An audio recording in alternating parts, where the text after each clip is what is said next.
welcome back, and we have Mr. Ward Morehouse the third here, and he does Broadway After Dark. That's the title. Broadway After, there it is, Broadway After Dark. We got it right. All right, and what's happening after dark tonight?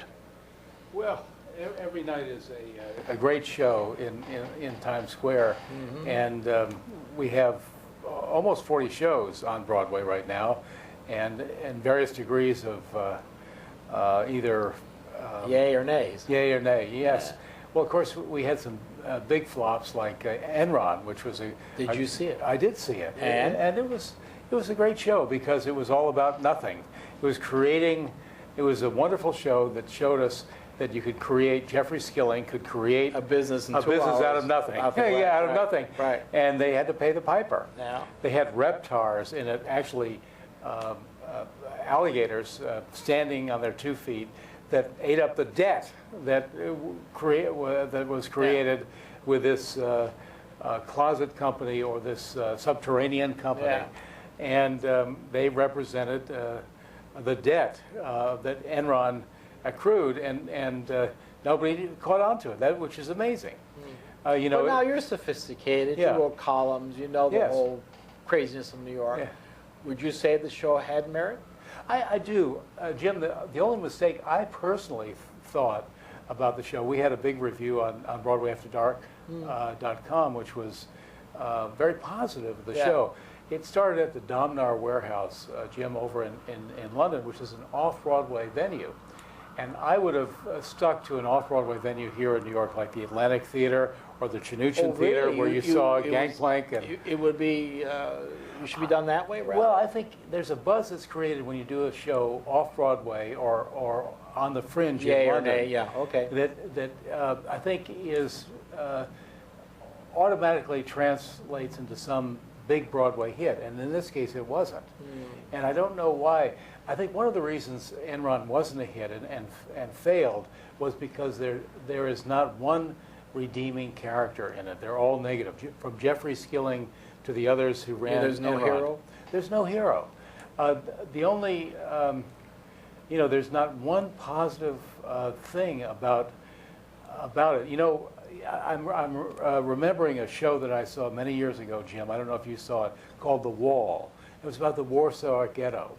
And I don't know if George C. Scott was in it, but I think he may have been. And yet there were people in that play that had redeeming features, that were fighting for good. And in Enron, there wasn't one. They're all crooks. They're all crooks. There was one woman who was a featured actress, Marin Maisie, who actually tried to do some good. She actually represented an entity, power plants, that had some value, and they threw her out of the company. And anything that had tangible value, they threw her out. Well, they were trying to make commodities. Yeah, so if there was a hero, maybe she was the hero, but she was a minor character comparatively. And it was about them and their scheming and machinations. Do you think that was the beginning of the end of what happened in the recession? Yes, I do. I think people start looking over and say, "Who in the hell's pulling the next and trick?" I think they produced people like Madoff. Yeah. You know, out of thin air. Yeah. And I think what's happening with Bear Stearns is another example. Do we trust the people on Wall Street? I think a resounding no. Well, they lost it now, because years ago that was to be the institution. Yes. Remember, you put your money in Wall Street, they That's paid money for you, they paid the dividend, Yeah. no hanky-panky. Well, I remember as a kid getting a share of stock, and it was something to be treasured. And Yeah, you felt right. that this company is going to grow. Now, there are companies that are doing that. Yeah. I mean, you could name a lot of companies that are solid. Oh, yeah. But I think that the faith in America has been shaken with the demise of some of these stock companies, and Enron was an example. Now, it was very slickly produced with a lot of sound and fury, signifying nothing maybe, but it was, as I think it's a line from Hamlet, but it is a paraphrase from Hamlet, but you know, it was very well, slickly produced, wonderfully produced. Yeah. I think expensively produced, $4 million. Stuart Lane, who we had on as a guest. Was it at the Palace? No, it wasn't at the Palace. It was at I think the John Golden or one of the traditional Broadway theaters. Yeah. Now, let me ask the next question. Yeah. Kelsey Grammer, how's he doing? Have you seen the show? I have seen the show, Lacage. I think he's doing fine. Douglas Hodge is in it. Is he having fun? I think he's having fun. I like him very much. I mean, I remember interviewing him at the Stage Door when he was in the Scottish play. I think he did Macbeth on Broadway. Yes, which he, I think, co-produced. But he's a heck of a nice guy, and he deserves a lot of credit. Here's a television actor, Fraser, Cheers, Yeah, and all that. who's doing Broadway. Would you pay for a ticket to go? Would I pay for a ticket? I would. I think for that show, I think they do a good job.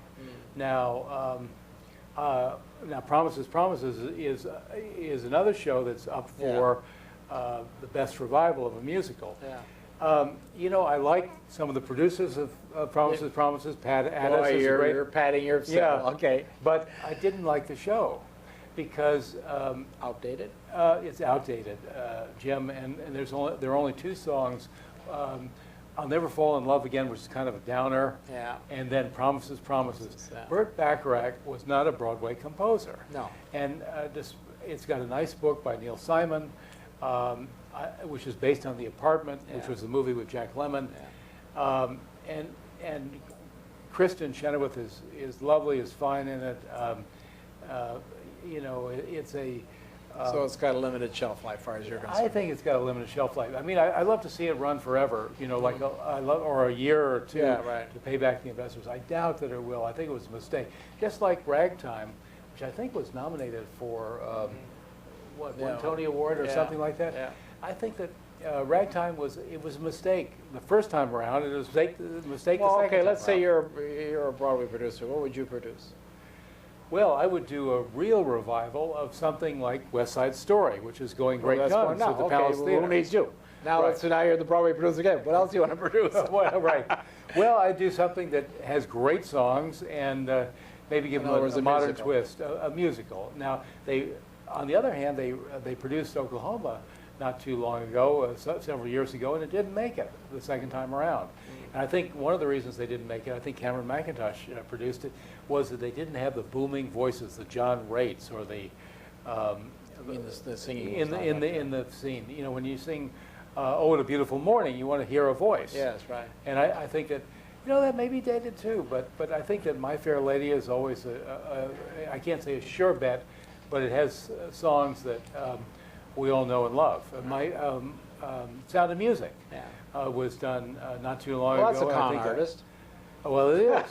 Yeah, it is a con artist, but you know that that also has appeal to kids. Yeah, right. Now, I did see one show that I don't know how it's going to do. It got terrible reviews. This is the show with Nathan Lane and Bebe Neuwirth, the Addams Family. Yeah, and kids go wild over that. They have jokes about cell phone and texting, and it's so bad it's good. Yeah. No. And I think that the Welcome performance... to showbiz. Right. No, but she does a great job. Nathan Lane does a great job. So it holds together. The music is passable. It's fun. And I have a feeling, Jim, It's gonna that hang. despite the reviews, it'll hang.